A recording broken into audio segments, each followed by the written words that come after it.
which is the top 3 things you have to do. Well, you don't have to. We recommend you do in each Epic Universe That's land. right. You have to do this. We say you do, so you're going to do it. Jamie says you have to do it. Welcome to my life. Okay. Oh, my. Just kidding. All right, we'll start with Celestial Park. Okay. What is the first thing you would say people need to do? I would say that if you're any type of roller coaster person, you got to do Stardust Racers. You got to do it. Now, you have to do both sides, though, because there's yellow and then there's green.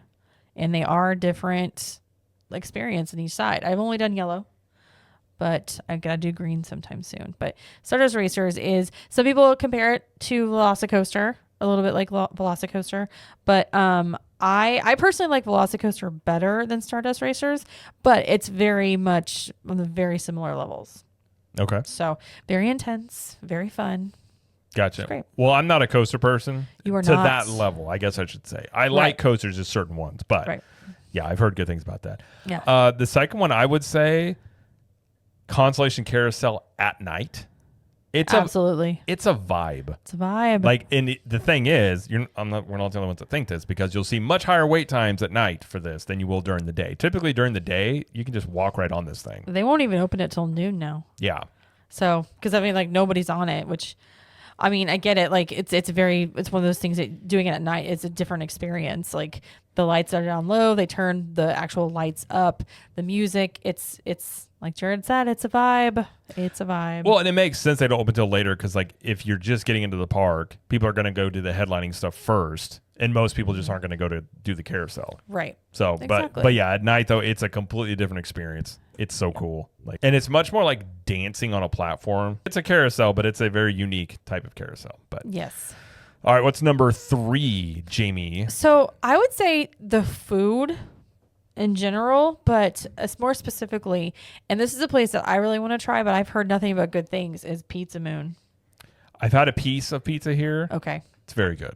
Okay. Which is rare for theme parks to have good pizza. That's why I wanted to mention it, because I was like, when people think, okay, where are we going to go eat in Celestial Park? We've got the Meteor You got Meteor Astro Pub, Oakstar Tavern. You got Oakstar, you got Pizza Moon, you got Bao Bao Bun. You got Blue Dragon, which is, got the newer. Frosty Moon there. Starbucks. You do have Starbucks. There's there's tons of food options. Yeah, the Atlantic is somewhere we haven't tried yet. It's very seafood focused. So we may say like Pizza Moon and Atlantic, because those views are really cool from inside. But more specifically, if you're into pizza, you want something that's unique but not so theme park-ish, Pizza Moon might be up your alley. And inside, it is so cool looking.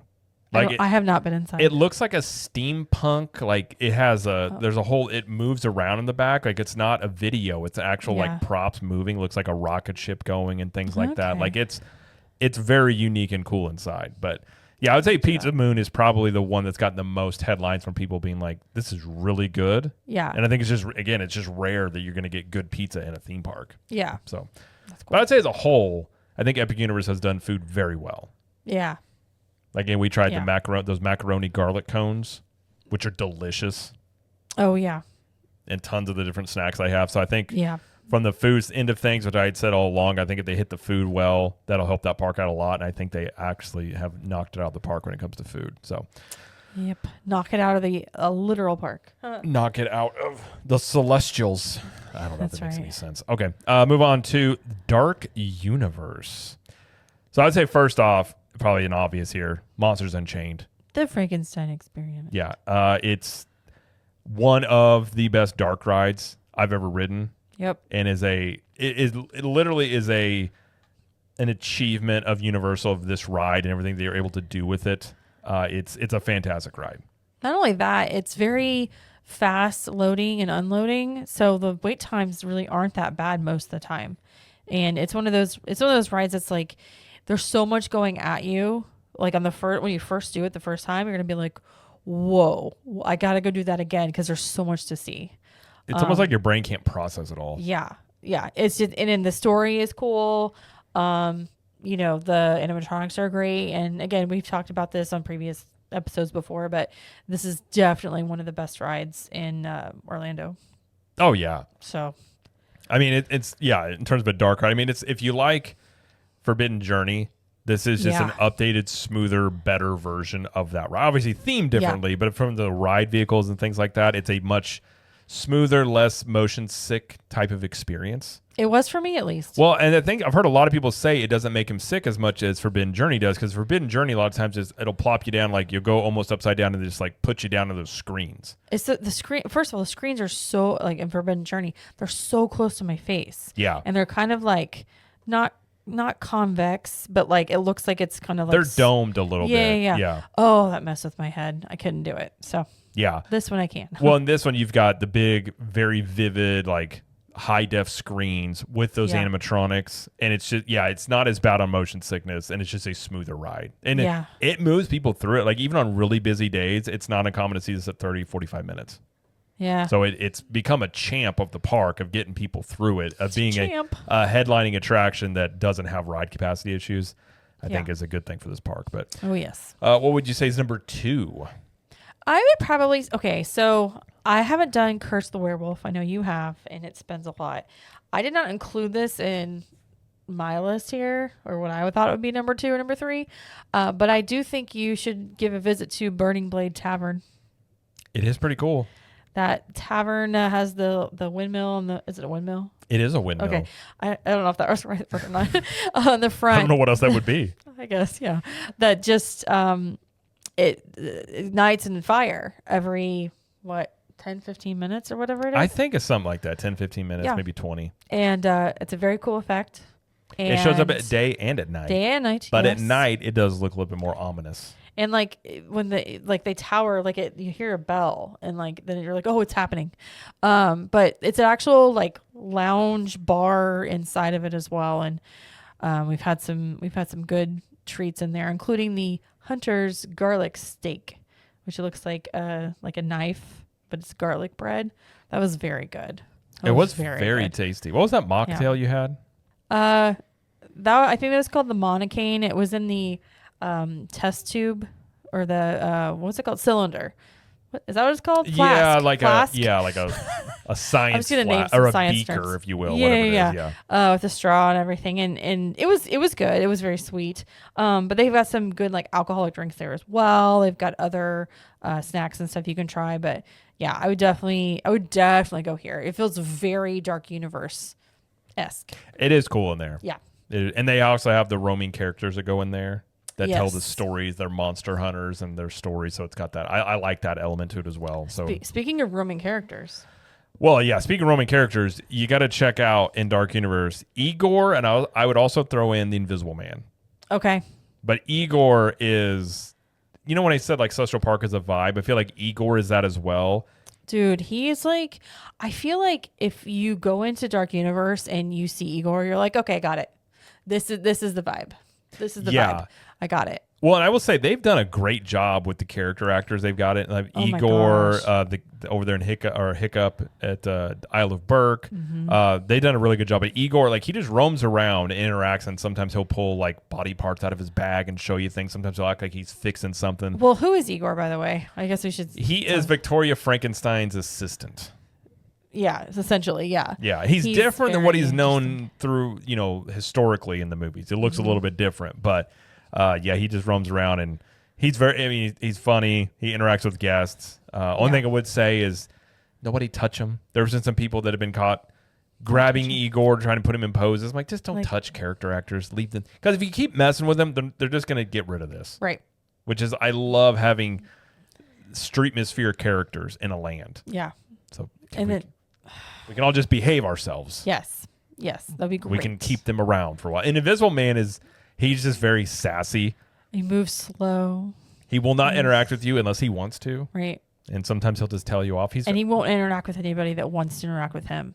He picks people that are not going to want to interact with him. He's kind of like a cat in a way. Yeah. Really, kind of. He is like a cat. He's like a cat. He kind of comes out when he wants to, and he'll just sit there and look at you and walk away. But the characters in here really bring another level of like theming and liveliness to this land. Yes. And then you've got the and then you have Frankenstein's monster and the Bride of Frankenstein meet and greet. Yes. That's really good as well. So the Also characters good. in here are great. And one thing we haven't done yet is Das Steakhouse. Not yet. That's the I guess it's not a sit down. Well, it's a sit down restaurant. It's a sit down restaurant. Yeah. But we'll try to get that sometime the next time we go to Epic Universe. We've been inside of it. The theming is very cool. Oh yeah, it's very good. So yeah, those are the top 3 things that would be good at Dark Universe. Agreed. All right, let's move on to Super Nintendo World. Number 1, what would you say? I'd say Mario Kart Bowser's Challenge. I feel like this ride it's the, I don't know if you agree with me, but it's like, it's the epitome of what a Nintendo ride would be. I agree with that. You agree with that? Okay. Well, Mario Kart's one of the best-selling video games of all time. And Mario Kart is, I love Mario Kart, played it since I was a kid. And if you like Nintendo and Mario Kart, like it's perfect for that. And like you're going into, it's like Bowser's castle, and you go through the library, then you go through his office study thing, and you go through basically you're going through his castle is where you're going through. Go through the dungeon, whatever it is. Yeah. So there's lots of elements to that queue alone that make it worth it. Like, even because I remember the first time we went through, I was like, I don't really care if it takes a long time to go through this queue. I'm very entertained. Yeah, like just reading everything, looking there's at lots everything. of Easter eggs that So good. If you played Nintendo games, there's stuff in there you'll pick out and be like, oh, that's cool. Like little books in there about like one of them was about like how to hit on Princess Peach. Right. Like how to defeat Mario or a plumber. Like it's just got some funny books in there you'll find and things like that. It's very good. So, and also the ride obviously is also very fun, and it's different every time because it's a game of points. You rack up the points coins. Rack up the coins to get a high score or whatever. Coins can be substituted as points, but yes, that is true. Okay. I will say this ride sometimes gets flack from people. It's not the greatest ride I've ever ridden, but it's a lot of fun. And once you kind of figure out how it all works, like for me, I'm competitive, so I enjoy the gamification of it. Obviously, being based off of a video game. Yeah, it's got a lot of rewritability for me of beating my previous high score. Okay. Which I did because your mom, the first time she rode it, randomly got the highest score. Yeah, she did. Still don't know how she did that. She doesn't know how she did that. So I rode it again, and I beat her score. So I think my top score now is like 170 on this, which is not the top score. I think that people are getting like 200 or 300s on this. But okay. I think it's fun. I'm not very good. I still have fun, though. It's a fun ride. Our kids enjoy it, too. But yeah. Number 2, I would say, is the interactive challenges that you have with the power-up band. And I would tell people... it's worth getting at least one power-up band. You don't have to get, like, if you got 2 or 3 kids, you don't have to get every kid a power-up band because that's going to be like $150. Do you know kids? I do know kids, but if you want to save your budget and your wallet, you can get one and share it, and you can still do all these things in here. But our kids loved those power-up challenges. Yeah. Well, they each have one. So. Well, they do, but I'm just saying, at the very least, get one and you can do these things. Do as I say, not as I do. Right, Jared? I'm just saying, for people that if they don't want to spend the price tag, if you get 2 of these, it's going to be well over $100. Right. At least get one because it does unlock things you can do in here. Yes. But the extra games and like the Bowser Jr. Challenge stuff, like it has, our kids spent hours playing with that stuff. It was so fun. It was so fun. I thought it was fun. I did too. And I think it adds a little extra element. So technically there's 3 attractions in here, but if you count the power-up bands, it's like 4, but multiple things underneath that you can interact with more. Yeah, there's like the plant. What's that plant called? The piranha plant. Yes, there's a piranha plant game like that. There's Bowser's Jr. Challenge. There's one where it's like the Toad guy. I don't know. Like that's Toadstool. I'm sorry, but yeah, there's a lot of things to do with them. There's one you got like the slot machine from the video games and stuff like that. There's a lot of things in here, and then once you got to get keys. Once you get all 5 keys, you can then go do Bowser Jr.'s challenge, which that is actually a lot of fun too. Yeah, it's like you become part of the video game and you take on Bowser Jr. So our kids and even myself, we had a really good time with all that. So I would highly recommend that's something that you should do. Yes. All right. What's number 3? So I would say meet any of the characters. I have a 3B. This is my 3A. I'll say 3A for meeting the characters. But we met Mario and Luigi. I really want to meet Princess Peach. Yeah. Because they also speak, so that's also cool too. They do speak. I want to meet Toad as well. I'd like to meet Donkey Kong. Love to meet Donkey Kong. Every time we've gone to Epic Universe, he has not been out. He's just sleeping in his tree house. He didn't feel like getting out really. Yeah. But yeah, I mean, if you're a fan of the games or the characters or whatever in general, like, you got to meet the characters. And they come out quite a bit. I wish you could meet Bowser. That is one I wish they had. Yeah, or Yoshi. Yeah. Well, Yoshi probably will come. I think they just introduced Yoshi into Universal Studios Hollywood. Yes. So likely Yoshi will come. But yeah, Yoshi would be great. Bowser would be great. And then, they can always, there's tons of characters they can introduce. I mean, they wanted to go the princess route. There's tons of Nintendo princesses they could do as well. Yeah. Yeah. What's your 3B? Oh, my 3B would be that banana float thing you got in Donkey Kong area. Oh, yeah. At the Bubbly Barrel. That was so good. Because I'm not going to fret on here. The food in Super Nintendo World, we thought, at least I thought, was lacking the most. We thought the other lands as a group like had more better food. But it was the Donkey Kong Crush Float. Yeah, so it's got with the mug. Yeah, I got it with the mug. But banana pineapple soft serve float basically. It's so good. It's got I think it's also got banana Fanta in it. Yeah. With popcorn pieces.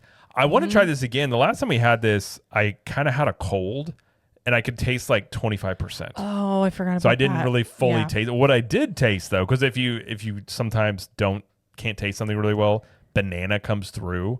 So I was able to taste some of it with it. But yeah, it is really good. I love banana flavored. Yeah. Yep. I'm a big banana or banana bread. I'm all in. Okay. Actually, I'm surprised more places don't do this. Gideon's at Disney Springs had a banana bread cold brew that I got one time. Delicious. I have no clue as to why they don't make it a regular thing and why, like, say, Starbucks or other places don't do a banana bread cold brew. I don't know. I would get it constantly. So I'm actually glad they don't. They had a banana bread cookie at Gideon's as well. But guess why? I can't have it. No, it's probably got nuts in it. It's got nuts in it. And I was like, there's no way they're going to make this without nuts, like, specially for me. Although, we went to Universal Studios like 2 weeks ago, or last week, and we got the Back to the Future milkshake. Yeah. The rock and roll. Yeah. That one had nuts in it. And it didn't make you sick. But the thing is, I drink like 2-3 sips, and then you're like, does this have nuts in it, or does it taste like peanut butter? You had more. And I was like, it does. And then I was like, I better not have any more just in case. But I was okay. Yeah, it was like halfway through. And then I took a sip of it because it has those wide straws. And something was crunchy. And I was like, those are nuts. And then I asked you if you felt okay. Because, I mean, you don't have like where you can't breathe. You'll get like sick to your stomach. Right. And you were like, I'm fine. But I got to the end of it because I just ended up finishing it. And it for sure had nuts in it. Okay. Because it was Rocky Road ice cream. And I didn't think about it until Rocky Road has nuts in it. Well, maybe it just had more of the other stuff to, like, I don't know. Maybe you've healed your allergy. That would be so good.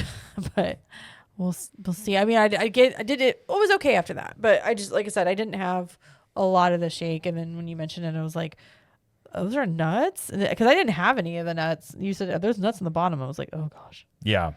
If I hadn't noticed that there was nuts and they're crunchy like that, I would have been like, and I'm done. Well, I kept watching you afterwards to be like, are you? I think you were fine. So I was fine. Okay. Yeah. That's crazy. I will say the Donkey Kong Crush Float does have pieces of popcorn on it, which sounds weird. I don't like it. It kind of works, but I could do without the popcorn. Okay. But it's not. It does sound strange. It's just one of those things I think they put on for mostly looks. But yeah, that one I agree with your 3B. That one's a very good 3B. Thank you. All right, let's move on to How to Train Your Dragon Isle of Berk.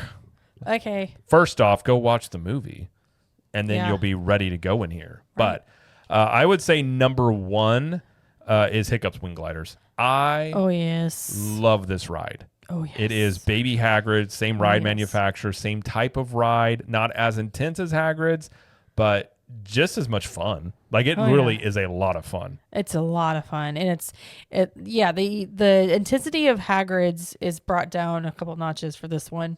and it's so fun. I love the part. Well, I'm not going to give it away, but there's a part where you do back up.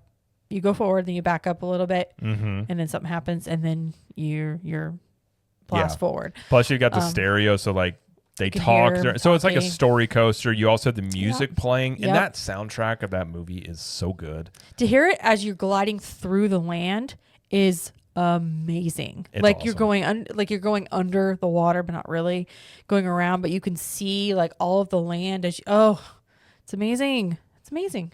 It is, and I think it gives me all the feels.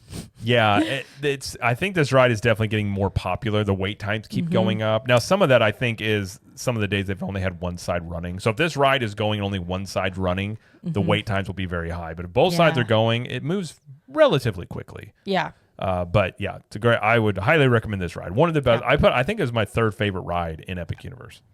Yes, absolutely love this ride. So, all right, what's number 2? The Untrainable Dragon Show. This is an awesome show. I mean, it's cute. It's a transplant over from Beijing. Yes. Universal. And so like it was already established and everything when they brought it over. So it's not easy, but just like a little bit, less work in that way. But I mean, you have Flying Hiccup and Toothless in the theater. You do. They fly above your head. I am not a show person. No, you're not. I love this show. It's so good. This is the best theme park show I've ever seen. It is. Yeah. They do a really great job. Like they do a lot of the rides where they have the screens with the physical props, with the character actors, the singing, the production value of it. It is the same production value you would see. I would assume, I've never been, but I would assume like on Broadway, just in terms of the high quality of it all. And the main, when we were there, the guy that plays Hiccup that almost sounds and looks just like the character from the cartoons, he was in it. Like it's great, and it's got a good story to it. It's not that long. It's like 20 minutes. 20 so-ish minutes. Yeah. And our kids loved it. Oh, our son came home and started watching YouTube videos of it immediately, over and over. Yeah. He loves it. And the part where Hiccup and Toothless fly is, even if you see it on video in person, it's just cooler. It's so cool. Like he comes through the clouds. Like it's great. I love it. So good. So good. I agree. Well, not to top it all off, number 3 here, I would say, is almost just as good, is Meet Toothless and Hiccup. Yep. And sometimes Astrid is there. I would say, do you think this is the most popular meet and greet of the park? Oh, absolutely. This is easily has hour and a half long waits. I mean, pretty consistently. So Hiccup is a person. He's a cat. He is a team member. But Toothless is an animatronic. And he is kind of propped up on this little rock thing, and he moves, he blinks, he makes some noises. Like, it's obviously, it is not a real dragon, but it might as well be, because that felt like it. It's not a real dragon? No, I know, God! Right? Immersion ruined, Jamie. Sorry. But I mean, they did a very good job with it. And sometimes he doesn't work. Sometimes he's just taking a nap. And they bring Astrid and Stormfly out. And Stormfly is not animatronic. That is an actual dragon. Yeah. Real dragon. And so sometimes they'll bring them out, and Hiccup will be out there too. But sometimes, if Toothless is having a problem, they might, not use him. But the meet and greet area they have set up is specifically for this meet and greet. So I don't know. We waited an hour and a half. First time we did it was during team member previews. We still waited like 45 minutes for that. We waited like 45 minutes. But it is, I'll just say right now, it is the best meet and greet I've ever seen in a theme park. And it's genius because Toothless is animatronic. He's being controlled by somebody. And that's a cool thing. Like when our son did it, like they react, especially with the kids. Like they react individually. Like if the kid's kind of shy, Toothless will be kind of shy. And the character actors do such a good job. Like did such a great job with our son. I mean, they will take like 5 minutes with each party. Go through. That's one reason why the wait times are so high. But it's also genius because it's animatronic.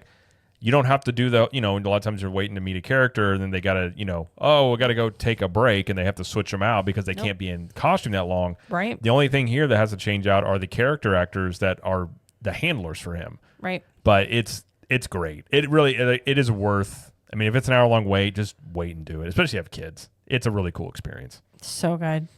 It's so good. No express pass for this. Yeah, that's probably a good thing though. Oh, I agree. It would be a mess if they had Express Pass here. Yeah. But yeah, very, very cool. I mean, How to Train Your Dragon, Isla Burke in general, like if you've got kids, if you like the movies, like this land is incredible. Yeah.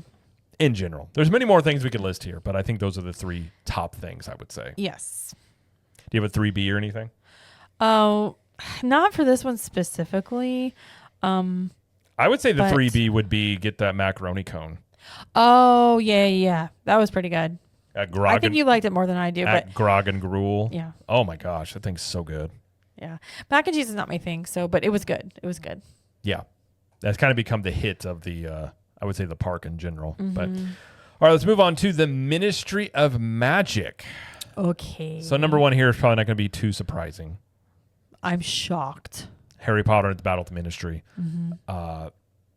Great ride. I think it's the best ride in the park. One of the best rides ever created. Just due to the scale, immersion, like everything going on with it, from the queue to going through it all to the ride itself. And they've even added a couple extra elements. I saw that. I'm telling you, they're constantly working on stuff in this park. Yeah. So they're tweaking this ride still, but it's a fantastic ride. If you're a Harry Potter fan, if you ever want to be in the Ministry of Magic, here you go. Absolutely. It's amazing. It's amazing. At scale. At scale. That's the thing I always tell people. You're it's in the Ministry at scale. Like I was explaining this to somebody, and they're like a big Harry Potter fan. I was like, right, okay, Ministry of Magic. They're like, yeah, I love it. It's that good. I'm like, at scale. Like, what do you mean? I'm like, it literally is the size that you see in the movies, and you walk into it. And they're like, it's not like projections or anything. I'm like, nope. It is literally built to scale. Like, it is insane. So enjoy. Yeah. You go there. It's awesome. Enjoy and have your mind blown when you walk into the queue. Yep. But all right, what would you say is number 2? So for 2, I was thinking more along the lines of food this time, and I was thinking of the beer, which is like it's butterbeer. Mm-hmm. So butterbeer treats. So butterbeer drinks or the butterbeer crepe. Butterbeer crepe is really good.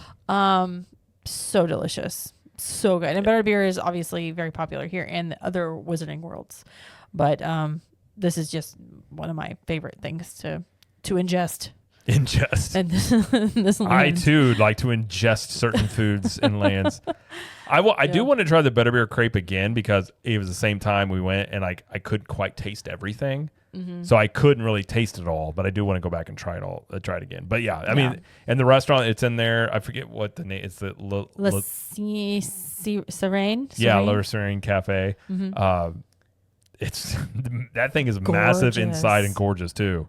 Like again, this land as well. Like everything's built at scale as well as the ride in here. I mean, it's Paris, turn of the century, so it's very beautiful. Yeah, Wizarding Paris, if you will. Wizarding Paris. Yeah. At number 3, I'd say Le Cirque Arcanu, which is the show in here. Now, I will say a weakness of this land is you have, obviously, a pro and a con here is you have Battle of the Ministry. Mm-hmm. But you can tell the entire budget went to that ride because that thing is so massive and huge. Right. So there's not another ride in this land. You have the food elements, but butterbeer it's a known thing. It's not really specifically like just for Ministry of Magic, but Le Cirque Arcanu is a good show. It's not as good as Untrainable Dragon, but it's still a very cool show. Yeah, I agree. Yeah, I definitely like Untrainable Dragon better, but this is the other attraction in this land. So, if you're not going to do Battle of Ministry, then you can do the show. Yeah, and it helps if you understand a little bit of the Fantastic Beasts movies. There's this one. The land itself is Fantastic Beasts. The ride is based off the 1990s Harry Potter. So that's the whole thing with this land, and there's time travel. It's not confusing. Not at all. It's fine. Nope. But yeah, I would say Le Cirque Arcanu is not maybe do every single time you go, but it's worth checking out at least one time when you go. I will say this land. Okay, I'm going to say this, and I'm going to deny it if I ever say it later. And what if I fall in love with it more? But this is my least favorite of all the lands. Well, we've explored it the least amount, to be fair. But I agree with what you're saying. It has the least amount to do, in my opinion. Now, we don't have wands. Now, if we bought wands and want to do some of the spells and stuff with it, maybe it'd be different. What I was going to say, a 3B would be doing the interactive wand experiences, because there are a lot of them in here. Yeah. But yeah, what I was going to say is that even though like it may not be my favorite land, you can get some beautiful pictures in here. Oh yeah. Like gorgeous pictures. If you want something, again, Paris turn of the century, this is your place to go. Yeah. But yeah, so yeah, those couple of things are definitely the things to do in Ministry of Magic.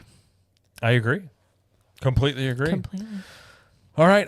Well, that's our list. So we'll go through Celestial Park. We said Stardust Racers, both sides. Constellation Carousel at night. Pizza Moon, and the food in general in Celestial Park is something to check out.